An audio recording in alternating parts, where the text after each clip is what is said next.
નમસ્કાર, mid day ન્યૂઝમાં આપનું સ્વાગત છે. શરૂઆત કરીએ બુલેટિનના મુખ્ય સમાચારોથી. શાંઘાઈ સહકાર સંગઠન સંમેલનમાં ભાગ લેવા માટે પ્રધાનમંત્રી નરેન્દ્ર મોદી આજથી કઝાકિસ્તાનની 2 દિવસીય મુલાકાતે. ભારતને મળશે એસસીઓનું પૂર્ણ સભ્યપદ. ચીન અને રશિયાના રાષ્ટ્રપતિ સાથે થઈ શકે છે મુલાકાત. જમ્મુ કાશ્મીરના નવગામ નજીક એલઓસી પર ઘૂસણખોરીનો વધુ એક પ્રયાસ નિષ્ફળ બનાવતી સેના. અથડામણમાં 3 આતંકવાદીઓ ઠાર, 1 જવાન શહીદ.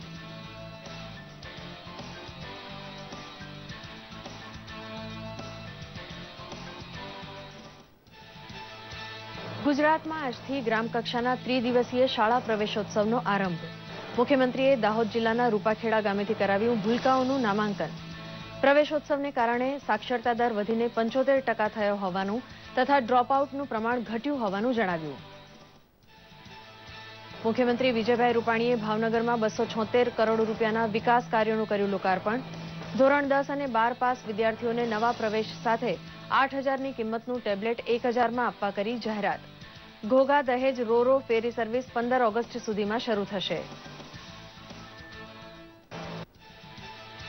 પાટણ ખાતે કેન્દ્રીય મંત્રી હરિભાઈ ચૌધરીએ મોદી સરકારના 3 વર્ષની સિદ્ધિઓનો આપ્યો હિસાબ. સૌનો સાથ સૌનો વિકાસ સંમેલનમાં ગરીબ કલ્યાણથી માંડીને વિદેશ નીતિ બાબતે સરકારની કામગીરી અવ્વલ રહી હોવાનું જણાવ્યું.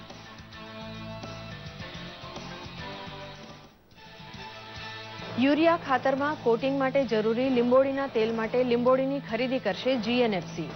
પાલીતાણાના નાની રાજસ્થળી ખાતે કેન્દ્રીય મંત્રી મનસુખભાઈ માંડવિયાની ઉપસ્થિતિમાં યોજાયો લીંબોળી એકત્રીકરણ કાર્યક્રમ.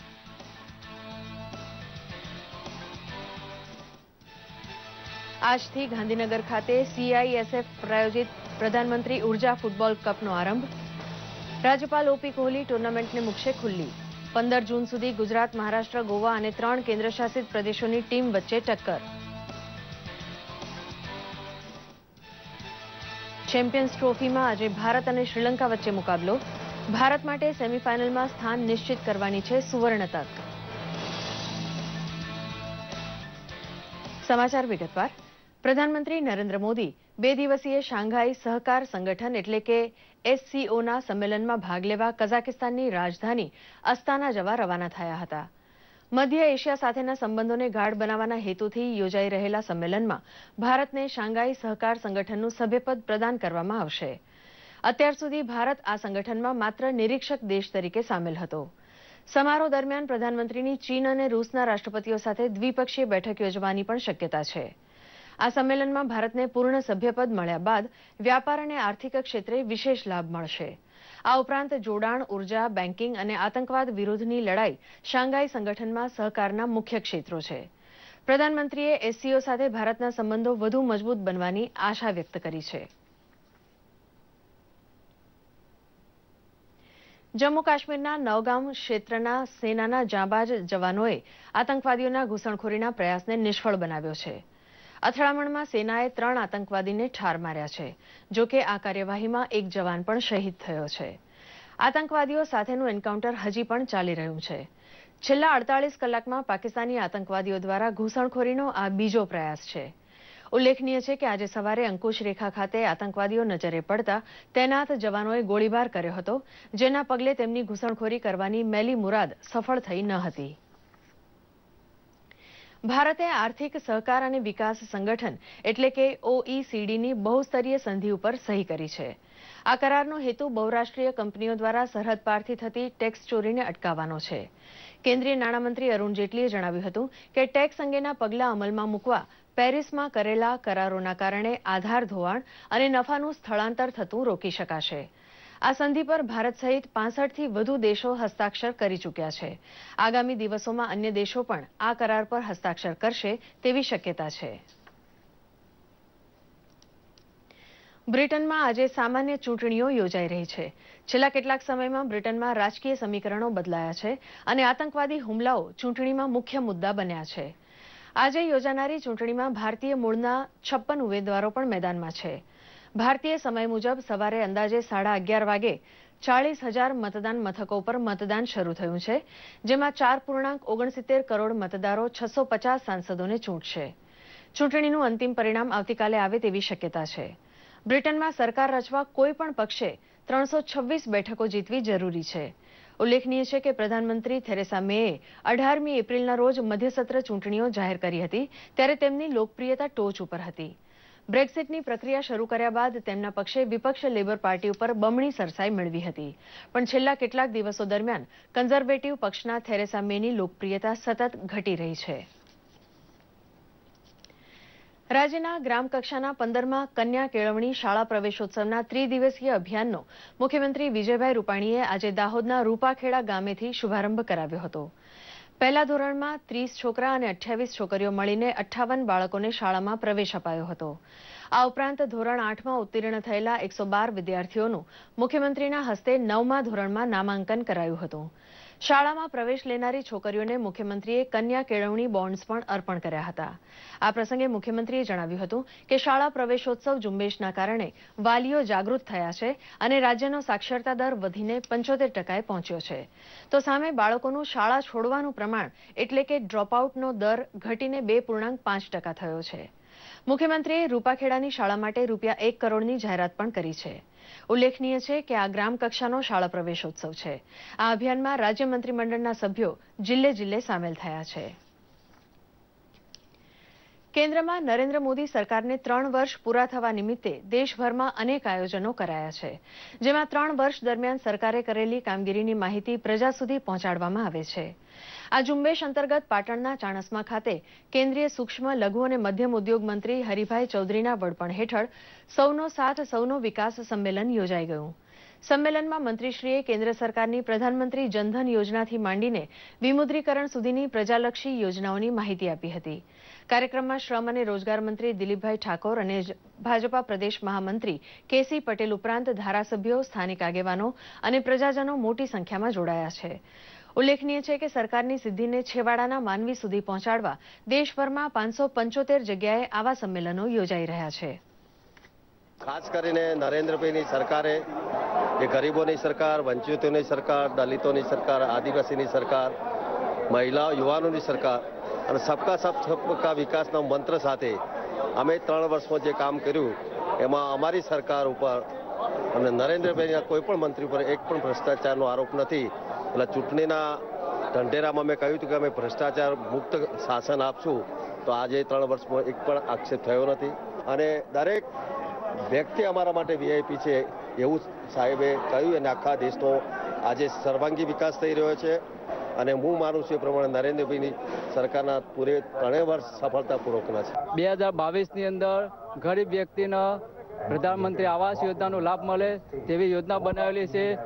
તેમજ જનધન યોજનાની અંદર જે ખાતા ખોલ્યા છે ગરીબને લાભ મળેલો છે.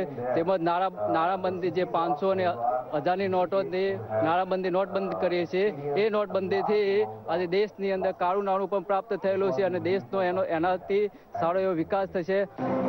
મોદી સરકારે યુવાનો, બાળકો, મહિલાઓ, ખેત ઉત્પાદનમાં ઇન્ફ્રાસ્ટ્રક્ચર ડેવલપમેન્ટ તમામ ક્ષેત્રે સંપૂર્ણ વિકાસને બહુ વેગ આપ્યો છે અને આવું ડેવલપમેન્ટ છેલ્લા 20 વર્ષમાં ક્યાંય જોયું નથી એવું આ ભાજપની સરકારમાં હું જોઈ રહ્યો છું. મુખ્યમંત્રી વિજયભાઈ રૂપાણીએ ભાવનગર મહાનગરપાલિકાના 273 કરોડના વિવિધ વિકાસ કામોનું લોકાર્પણ અને ખાતમુહૂર્ત કર્યું હતું, જેમાં મુખ્યમંત્રી ગૃહ યોજના અંતર્ગત 1506 EWS મકાનો, કુંભારવાડા ખાતે 30 MLD ક્ષમતાના સુએજ ટ્રીટમેન્ટ પ્લાન્ટ અને અક્ષયપાત્ર મધ્યાહન ભોજન યોજનાનું લોકાર્પણ કર્યું હતું. તો પ્રધાનમંત્રી આવાસ યોજના અન્વયે 2548 EWS મકાનો, ચિત્રા ખાતે 25 MLD ક્ષમતાના વોટર ટ્રીટમેન્ટ પ્લાન્ટનું ખાતમુહૂર્ત પણ કર્યું હતું. વધુમાં તેમણે ઉમેર્યું હતું કે ધોરણ 10 અને 12 પાસ કરનારા વિદ્યાર્થીઓને ભેટ સ્વરૂપે નવા એડમિશન સાથે 8000ની કિંમતનું ટેબ્લેટ 1000માં જ ઉપલબ્ધ કરાવવામાં આવશે. આ અગાઉ મુખ્યમંત્રીએ ઘોઘા બંદર જઈ ઘોઘા દહેજ રોરો ફેરી સર્વિસની કામગીરીની સમીક્ષા કરી જણાવ્યું હતું કે આ સર્વિસ 15મી ઓગસ્ટ સુધીમાં શરૂ થઈ જશે. આ કાર્યક્રમમાં કેન્દ્રીય મંત્રી મનસુખ માંડવિયા સહિત અગ્રણીઓ અને ભાવનગરવાસીઓ મોટી સંખ્યામાં હાજર રહ્યા હતા.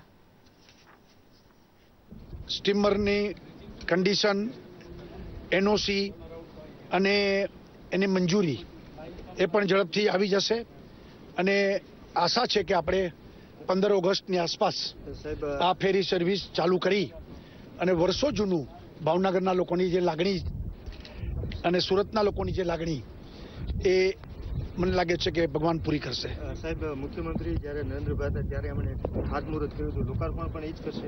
ચોક્કસ. અને અમે ભાજપમાં અમે લોકો બધા આજ કરી છીએ. ખાતમુહૂર્તે અમે કરી છીએ અને લોકાર્પણ પણ અમે જ કરી છીએ. એટલે 100% વડાપ્રધાનને બોલાવશું આપણે. પાલીતાણાના નાની રાજસ્થળી ગામે જીએનએફસી દ્વારા લીંબોળી એકત્રીકરણ અંગેની માહિતી આપતા એક કાર્યક્રમનું આયોજન કરાયું હતું. કેન્દ્રીય મંત્રી મનસુખ માંડવિયાની ઉપસ્થિતિમાં યોજાયેલ આ કાર્યક્રમમાં માર્ગદર્શન અપાયું હતું કે યુરિયા ખાતરમાં કોટિંગ માટે જરૂરી લીંબોળીના તેલ માટે લીંબોળીની ખરીદી હવે સરકાર હસ્તકની જીએનએફસી કરશે. મહત્વનું છે કે મે અને જૂન માસમાં લીમડા ઉપરથી પુષ્કળ પ્રમાણમાં લીંબોળીઓ પ્રાપ્ત થાય છે, જેમાં મોટા પ્રમાણમાં લીંબોળીઓ ખરીને નીચે પડે છે. ત્યારે હવેથી જીએનએફસી કિલોના 7 રૂપિયાથી લઈને 12 રૂપિયા સુધીના ભાવે લીંબોળીની ખરીદી કરશે. સરળતાથી પ્રાપ્ત થતી લીંબોળીઓ દ્વારા લોકોને પણ આવક ઊભી થશે.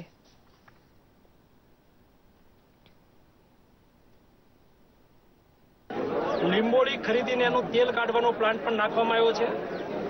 5 થી 7 રૂપિયાના દરે સમગ્ર રાજ્યમાંથી લીંબોળી એકત્રિત કરી રહ્યા છે. સેલ્ફ હેલ્પ ગ્રુપ અને ખેડૂતો પોતાના શેઢાઓ પર રહેલા લીમડાથી એકત્રિત કરેલી લીંબોળીઓ એ વેચી શકે અને એમાંથી એક પૂરક આવક મેળવી શકે, આ ઉદ્દેશ્ય સાથે આ કૃષિ શિબિરનું આયોજન કરવામાં આવ્યું હતું. આ કૃષિ શિબિરના માધ્યમથી આગામી દિવસોની અંદર ખેડૂતો, મજૂરો, ખેત મજૂરો, સખી મંડળો, સેલ્ફ હેલ્પ ગ્રુપ વગેરે લોકો એ લીંબોળી એકત્રિત કરશે. પાલીતાણા માર્કેટિંગ યાર્ડ એ લીંબોળી ખરીદશે અને જીએનએફસીને પહોંચાડશે. જીએનએફસી દ્વારા લીંબોળીનો પ્રોજેક્ટ 2015થી શરૂ કરવામાં આવ્યો. આ વર્ષે જીએનએફસીએ ગુજરાત સિવાયના અન્ય 8 રાજ્યોમાં આ લીંબોળી એકત્રીકરણની કામગીરી શરૂ કરવાનું નક્કી કર્યું. ભારતભરના 71 જિલ્લાઓમાં વ્યાપક કરીને આશરે 8000 જેટલા સખી મંડળો એટલે કે ગ્રામ્ય સ્તરના એકત્રીકરણ કેન્દ્રોને ઇન્વોલ્વ કરીને 50,000 મેટ્રિક ટન જેટલી લીંબોળી એકત્રિત કરવાનું આયોજન આ પ્રોજેક્ટ દ્વારા કરવામાં આવ્યું. અંડર 19 પ્રધાનમંત્રી ફૂટબોલ ટુર્નામેન્ટ એટલે કે ઉર્જા 2017ના બીજા તબક્કાનો આજે રાજ્યપાલ ઓપી કોહલી ગાંધીનગર ખાતે શુભારંભ કરાવશે. 15મી જૂન સુધી ચાલનારી આ ટુર્નામેન્ટમાં ગુજરાત ઉપરાંત મહારાષ્ટ્ર, ગોવા, દમણ, દીવ, દાદરાનગર હવેલી અને આંદામાન નિકોબારની ટીમો ભાગ લઈ રહી છે. આ ટુર્નામેન્ટમાં પસંદગી પામનાર ખેલાડીઓને જુલાઈમાં દિલ્હી ખાતે યોજાનારા ટુર્નામેન્ટના અંતિમ તબક્કામાં સ્થાન મળશે. ઉલ્લેખનીય છે કે આ વર્ષે ભારતમાં ફીફા વર્લ્ડ કપ યોજાવાનો છે, ત્યારે પ્રધાનમંત્રીના મિશન 11 મિલિયનના સ્વપ્નને સાકાર કરવા અને દેશના યુવાનોમાં ફૂટબોલ અંગે રૂચિ અને ઉત્સાહ ઉભો કરવાના હેતુથી આ ટુર્નામેન્ટ યોજાઈ રહી છે. પશ્ચિમ ભારતમાં ઉર્જા 2017ના આયોજનની જવાબદારી CISFને સોંપવામાં આવી છે. સૌભાગ્યવતી સ્ત્રીઓ તેમના પતિના દીર્ઘાયુષ્ય અને તંદુરસ્તી માટે જ્યેષ્ઠ સુદ પૂનમના દિવસે વટ સાવિત્રીનું વ્રત કરે છે. આ દિવસે મહિલાઓ વડની પૂજા કરી પતિના દીર્ઘાયુષ્ય માટે પ્રાર્થના કરે છે. નર્મદા જિલ્લાના રાજપીપળા ખાતે પણ મહિલાઓએ આ તહેવારને શાસ્ત્રોક્ત વિધિથી મનાવ્યો હતો. વહેલી સવારથી મહિલાઓએ વડના વૃક્ષની પ્રદક્ષિણા કરી તેની ફરતે સૂતરનો દોરો બાંધ્યો હતો. પુરાણોમાં જણાવ્યા મુજબ સતી સાવિત્રીએ આ વ્રત કરીને પોતાના પતિને યમના દ્વારેથી છોડાવ્યા હતા અને ત્યારથી જ સૌભાગ્યવતી મહિલાઓ પોતાનું સૌભાગ્ય અખંડ રાખવા આ વ્રત કરતી આવી છે.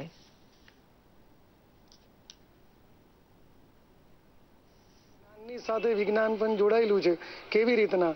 તો કે આ પંચવૃક્ષોમાંનું એક વૃક્ષ છે આપણા હિન્દુ ધર્મમાં અને તે છે વડલો. એ વડલાની અંદરથી પણ વધારે ને વધારે ઓક્સિજન વાયુ આ દિવસે વ્રત ઉપવાસ પૂજા વડલાની સાનિધ્યમાં જઈને કરવાથી એમનું આયુષ્ય અને આરોગ્ય પણ સારું રહે છે. સાથે સાથે આ વ્રતનો મહિમા પૂજા અર્ચન કરી રાત્રિના 12 વાગ્યા સુધી વ્રત જાગરણ અને ભજન કીર્તન કરે અને બીજા દિવસે આ વ્રતને ઉપવાસ છોડવામાં આવે છે. વડની પૂજા કરીને બહેનો ભૂખ્યાને ભોજન અને નિર્ધનને દાન આ ઉક્તિને તાપી જિલ્લાના બાજીપુરા ગામના યુવકો 12 વર્ષથી સાર્થક કરી રહ્યા છે. ગામના જરૂરિયાતમંદ લોકોને રામરોટી એટલે કે સવાર સાંજની ટિફિનની વ્યવસ્થાની સાથે આરોગ્યલક્ષી સુવિધાઓ પણ આ યુવાનો નિઃશુલ્ક પૂરી પાડે છે. આવી લોક કલ્યાણની કામગીરી અને ગ્રામ પંચાયતે કરેલા પ્રજાલક્ષી કામોને પગલે સરકારે વિવિધ પુરસ્કારો આપીને ગામને પ્રોત્સાહિત કર્યું છે. જોઈએ એક અહેવાલ. આજના આધુનિક જમાનામાં તાપીના બાજીપુરાના યુવાનો માનવતાનું ઉત્તમ ઉદાહરણ પૂરું પાડી રહ્યા છે. આ યુવાનો ગ્રામ વિકાસ નામનું ટ્રસ્ટ બનાવી ગામમાં છેલ્લા 12 વર્ષથી લોક કલ્યાણકારી પ્રવૃત્તિઓ કરી રહ્યા છે. યુવાનો નિરાધાર લોકોના ઘરે ઘરે જઈને આખું વર્ષ રામરોટીની સુવિધા પૂરી પાડે છે. આ ઉપરાંત જરૂરિયાતમંદ લોકોને આરોગ્યલક્ષી સેવાઓ પણ પૂરી પડાય છે. આ સુવિધામાં ગામના લોકો સહિત વિદેશમાં વસવાટ કરતા બાજીપુરા વાસીઓનો પૂરેપૂરો સહયોગ ગામના યુવાનોને મળી રહ્યો છે. આ પ્રવૃત્તિના એક ભાગ રૂપે અમે આજ ગામના લગભગ 24 જેટલા વ્યક્તિઓને જે આર્થિક રીતે એકદમ પછાત છે, કામ કરવાની શક્તિ નથી ધરાવતા, કુપોષણનો ભોગ બનેલ છે, એમને આવરી લઈને એને ત્યાં છેલ્લા 12 વર્ષથી સતત એક પણ દિવસ ખાંડો કર્યા વગર અમે એમને ત્યાં સવારે 12 વાગ્યા સુધીમાં એક ટિફિન સતત પહોંચાડીએ છીએ. અમને ટિફિન ટાઈમ હોય, સરકાર પ્રમાણે ગામમાં ઉત્સવ હોય, કંઈ હોય બીજું પ્રસંગે તમને ડબલ સાત સવાર મળે છે. બાજીપુરા ગામના યુવાનોએ ગામવાસીઓના સહકારથી શરૂ કરેલી જરૂરિયાતમંદ લોકોને મદદરૂપ થવાની કામગીરી પ્રશંસનીય તો છે જ, સાથે આ ગામની ગ્રામ પંચાયત પણ પોતાની કામગીરી બખૂબી નિભાવી રહી છે. ગામ 100% શૌચક્રિયા મુક્ત છે, જેના પગલે ગામની સ્વચ્છતા જોતા જ આંખે વળગે તેવી છે. બીજી તરફ ગ્રામ પંચાયતની ગામના વિકાસની કામગીરીને ધ્યાનમાં લઈને સરકારે તેને ગોકુળિયું ગામ, નિર્મળ ગ્રામ પંચાયત અને શ્રેષ્ઠ ગ્રામ પંચાયત જેવા અનેક પારિતોષિકોથી બિરદાવી છે. છેલ્લા 20 વર્ષથી અવિરતપણે અમે ગામનો વિકાસ કરતા રહ્યા છીએ અને એને કારણે સરકાર તરફથી જે વિવિધ એવોર્ડો ગ્રામ પંચાયતને મળે છે તે અમે બાજીપુરા ગ્રામ પંચાયત મેળવતા રહ્યા છે. તેમજ ભારત સરકારના હાલના અભિગમ મુજબ બાજીપુરા ગામ 100% શૌચ મુક્ત થયું છે. આજના ઝડપી અને ટેકનોલોજીના યુગમાં એમ કહેવાય છે કે કોઈને કોઈના માટે સમય નથી, પરંતુ બાજીપુરા ગ્રામ પંચાયત અને ગામના યુવકોએ નિસ્વાર્થપણે સમાજ પ્રત્યેની જવાબદારી નિભાવીને સમગ્ર દેશ માટે સમાજ સેવાનું અનુકરણીય ઉદાહરણ પૂરું પાડ્યું છે. દૂરદર્શન સમાચાર માટે તાપીથી નીરવ કંસારાનો અહેવાલ. સાપુતારાના પ્રવાસીઓને ત્યાંની પરંપરાગત વાનગીઓ મળી રહે તે માટે સ્વસહાય જૂથની મહિલાઓએ નાહરી સેન્ટર શરૂ કર્યું છે. અહીં પ્રવાસીઓ માટે ડાંગી વાનગીઓનો રસથાળ પીરસવામાં આવે છે. સાથે સાથે ડાંગની નાગલીનો લોટ, ભુજિયું, ચટણી સહિતની ચીજોનું પણ વેચાણ કરવામાં આવે છે. ડાંગ જિલ્લાની પરંપરાગત વાનગીમાં નાગલીના રોટલા, ભાજી, ચટણી, ભુજિયું, અડદની દાળ વિશેષ ગણાય છે. ત્યારે સાપુતારા ખાતે નાહરી સેન્ટર શરૂ થતાં મહિલા જૂથોને સારી રોજગારી મળતી થઈ છે.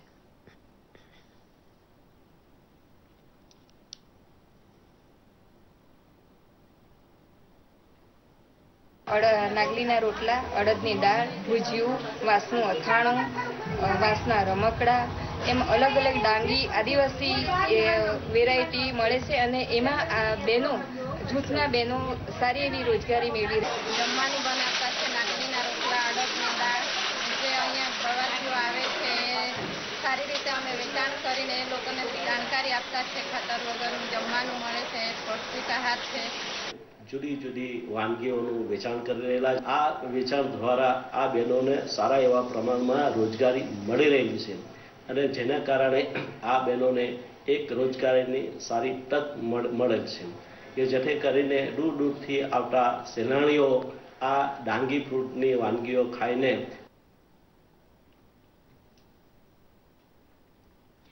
ભારતીય મહિલાઓનો દબદબો તમામ ક્ષેત્રમાં જોવા મળી રહ્યો છે. કલ્પના ચાવલાથી લઈને સુનિતા વિલિયમ્સ સહિતની નારીઓ અવકાશમાં જઈ આવી છે. આવી જ સફળ નારીઓની ગાથામાં વધુ 2 ગુજરાતી નારીઓના નામ ઉમેરાયા છે, જેમણે -30 ડિગ્રી તાપમાન ધરાવતા એન્ટાર્કટિકામાં પગ મૂકી પોતાની હિંમતની ભારે પ્રશંસા મેળવી છે. કોણ છે આ મહિલા વૈજ્ઞાનિકો અને શું છે તેમની સિદ્ધિઓ, જોઈએ આ અહેવાલમાં.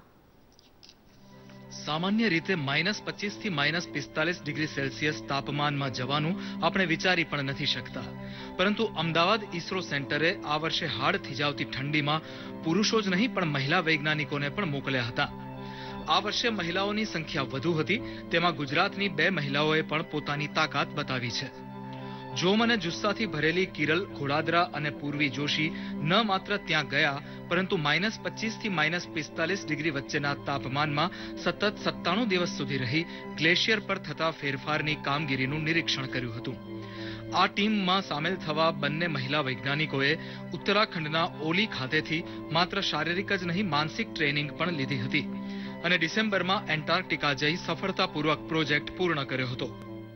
જે હેતુથી અમે ગયા હતા એમાં મેઇન હતું કે ત્યાંના ગ્લેશિયર્સ, એન્ટાર્કટિક ગ્લેશિયર ઉપર સ્ટેક્સ ઇન્સ્ટોલ કરી અને એનું ડિસ્પ્લેસમેન્ટ મેજર કરવા માટે અને અમારા સેટેલાઇટ અને એનાથી જે પણ ડેટા મળે એનાથી અમારા સેટેલાઇટ ડેટાના વેરિફિકેશન એન્ડ વેલિડેશન કરવાનું. અને સેકન્ડલી ત્યાં ગ્રાઉન્ડ પેનિટ્રેશન રડાર ઇન્સ્ટ્રુમેન્ટથી ત્યાંના Antarctic land and sea ice ઉપર નું જે સ્નો થિકનેસ મેજર કરવાનું. એ જે અમારા મેઇન હેતુ હતા. એન્ટાર્કટિકા એ આપણા પૃથ્વીના ગ્લોબલ ક્લાઇમેટ માટે ખૂબ જ ઇમ્પોર્ટન્ટ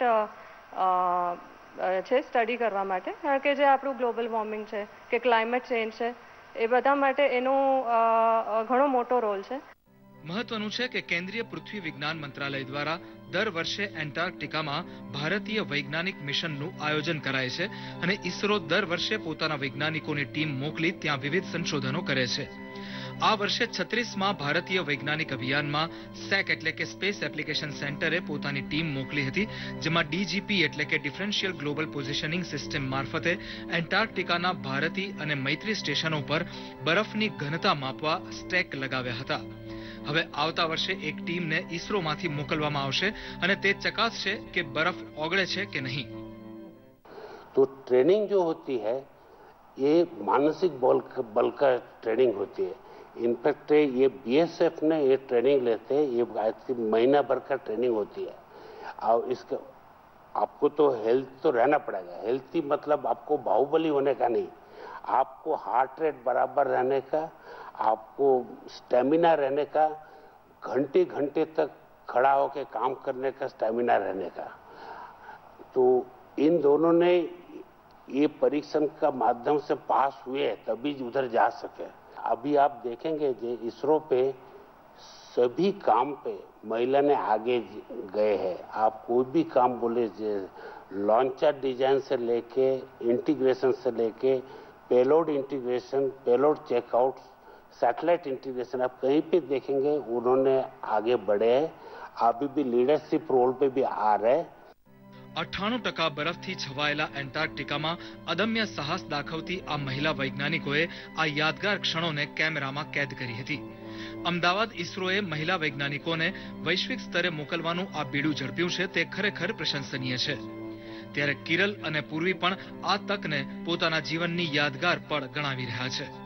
અને ભારતી જે હાઈટેક રિસર્ચ સ્ટેશન છે જે ઓપરેશનલ મોડમાં આવ્યું 2012માં. સો વોયેજ જ્યારે અહીંયાથી નીકળે છે ત્યારે લાઇફલાઇન બનીને જાય છે. સો બંને સ્ટેશનને ફૂડ, પ્રોવિઝન, ફ્યુઅલ જે પ્રોવાઈડ કરે છે વોયેજ છે. So that is called convoy also.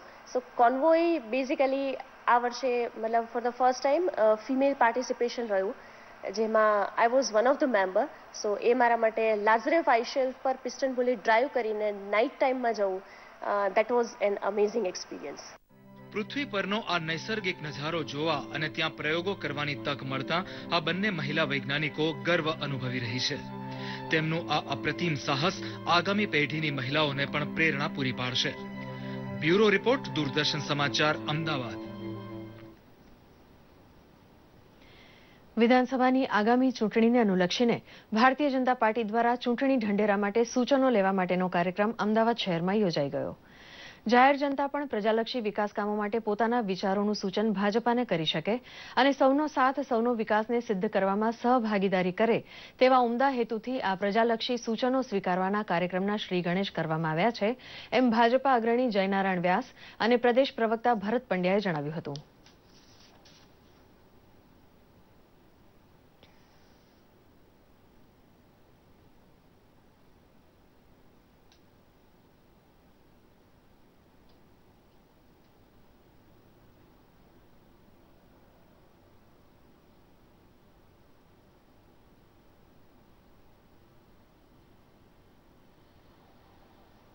પ્રજાની વચ્ચે જઈને પ્રજાની મનની વાતો જાણવી, એના સૂચનો સાંભળવા, લેખિત અને મૌખિક સ્વરૂપે સૂચનો મેળવવા, આ ઉપરાંત કોમ્યુનિકેશનના જેટલા પણ સાધનો છે, સોશિયલ મીડિયાથી માંડીને રૂબરૂ જવાના, એ તમામ માધ્યમોનો ઉપયોગ કરવો અને પ્રજાની મનની વાત જાણીને એને યોગ્ય સ્વરૂપમાં મેનિફેસ્ટોમાં એટલે કે સંકલ્પ પત્રમાં કઈ રીતે લઈ શકાય એ પ્રકારનું પ્રદેશ ભાજપે આયોજન કર્યું છે.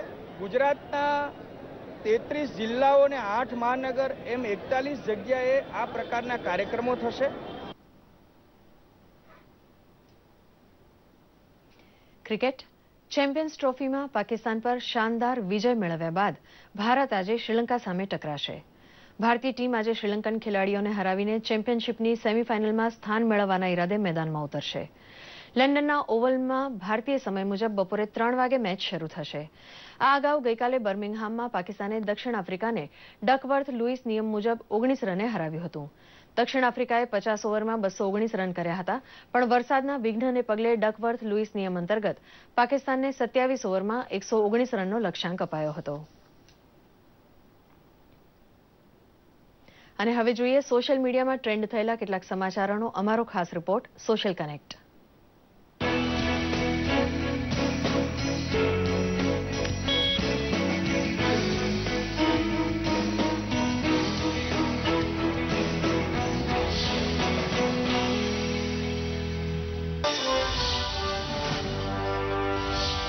માય જીઓવી ઇન્ડિયાની યુટ્યુબ ચેનલ પર પ્રસિદ્ધ કરાયેલા આ વિડીયોમાં પ્રધાનમંત્રી મુદ્રા યોજનાના લાભાર્થી सीमा शर्मा જણાવે છે પોતાની પ્રગતિની કહાની.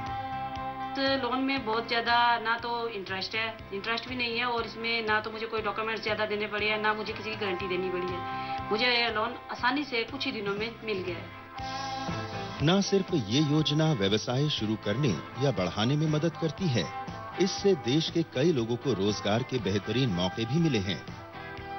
मैंने अपने इस काम को बनाने के लिए एक मशीन और एक्स्ट्रा ली है, जिसके लिए मुझे एक हेल्पर की जरूरत पड़ती है, तो वो मेरे साथ सिलाई का मशीन में मेरी हेल्प कर सकती है.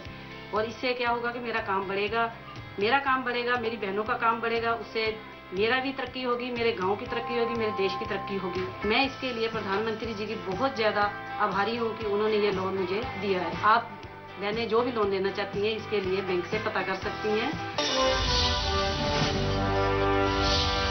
પીઠનો દુખાવો તેમજ શ્વાસ સંબંધી રોગોમાં ઉપયોગી એવા ભુજંગાસનના અભ્યાસનો વિડીયો પ્રધાનમંત્રી નરેન્દ્ર મોદીએ આજે ટ્વીટ કર્યો છે. अब टांगों को आपस में जोड़ें और बाहों को खींचें, माथे को भूमि पर रखें. अब अपनी हथेलियों को छाती के पास रखें और कोहनियों को उठाएं. सांस भीतर लें और थोड़ी तथा नाभि के हिस्से तक छाती को ऊपर उठाएं. सांस छोड़ें, अपने माथे को भूमि पर रहने दें तथा बाहों को खींचें. अपनी टांगे फैलाएं, हथेलियां ऊंची करें तथा अपने सर को हथेलियों पर रखें और आराम करें. यह आसन पीठ दर्द तथा श्वास संबंधी समस्याओं से निपटने में सहायक है.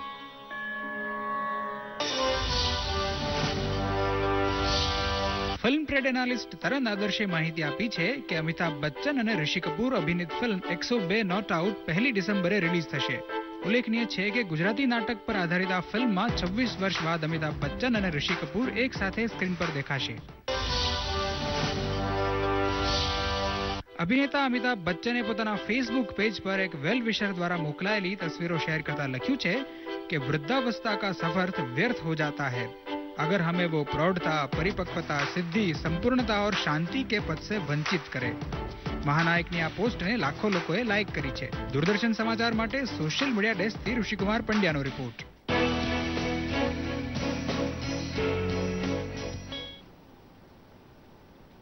આ સાથે મિડ ડે ન્યૂઝ સમાપ્ત કરીએ છીએ. નમસ્કાર.